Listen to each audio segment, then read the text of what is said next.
The airplane cabin was calm at 35,000 feet. Passengers sunk into novels, headphones and blankets, until the calm shattered when Evelyn Moretti, the elegant wife of billionaire Adrian Moretti, suddenly slumped forward in her seat.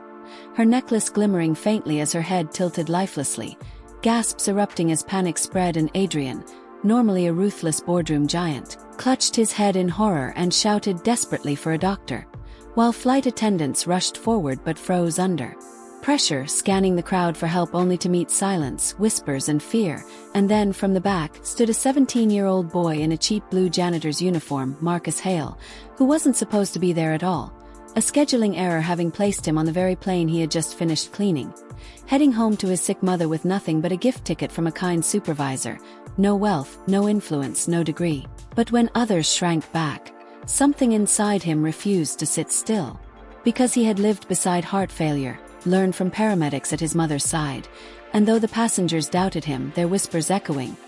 he pushed through the narrow aisle with his heart pounding like drums, ready to try where no one else would. He wasn't a doctor, but he had something just as powerful: courage, instinct, and the will to try. And as he knelt beside Evelyn, noting her shallow breaths and pale face, the flight attendant stepped back while Adrienne's desperate eyes silently begged him to act. So Marcus placed his trembling hands on her chest and began compressions, steady and focused, each push a prayer, each breath a promise that she wouldn't be left alone. The cabin falling into a suffocating hush broken only by the rhythm of his effort, the muffled sobs of Adrian, and the whirring of oxygen equipment being readied, minutes stretching into an eternity as whispers of "it's hopeless" rippled and others prayed with eyes shut. But Marcus never faltered, sweat streaking his forehead as his arms ached, determination burning brighter than Evelyn's diamonds, until at last she gasped, a shallow, fragile breath, but a breath nonetheless, and her chest rose weakly, her eyes fluttering open to signal life, the entire cabin erupting in a collective gasp that turned into applause, while Adrian, the man who ruled empires, collapsed in tears, clutching his wife's trembling hand, the billionaire's mask shattered by relief.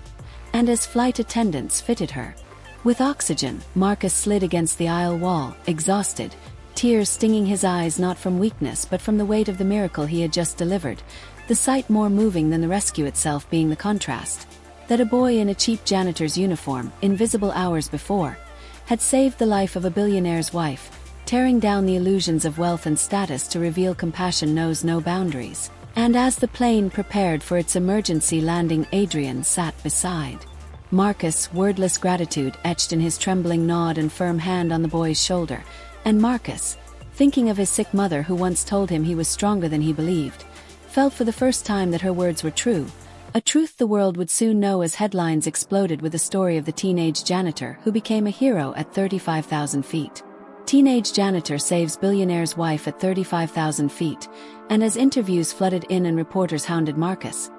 he remained humble, never calling himself a hero, only a boy who listened to his heart, while Adrian Moretti, a man who once believed money could solve everything, learned instead that salvation can arrive from the unlikeliest place. So in the weeks that followed, he visited Marcus and his sick mother, offering not just financial help but genuine friendship. And Evelyn, still recovering, held Marcus' hand at a press conference and called him her guardian angel in disguise, turning the story of Marcus Hale into more than just breaking news. It became a symbol of humanity's quiet strength, proof that heroes don't always wear badges or uniforms of authority. Sometimes they wear the plain clothes of people society overlooks. And on that ordinary flight, in an extraordinary moment, a boy no one expected rose to save a life, and in doing so saved far more: hope, faith, and the belief that kindness in its purest form can change everything. So if this story touched your heart and reminded you of the hidden strength in ordinary people, take a moment to like, share, and subscribe to Kindness Corner for more true stories of second chances. And before you go, tell me in the comments, are heroes born, or are they made in the moments that matter most?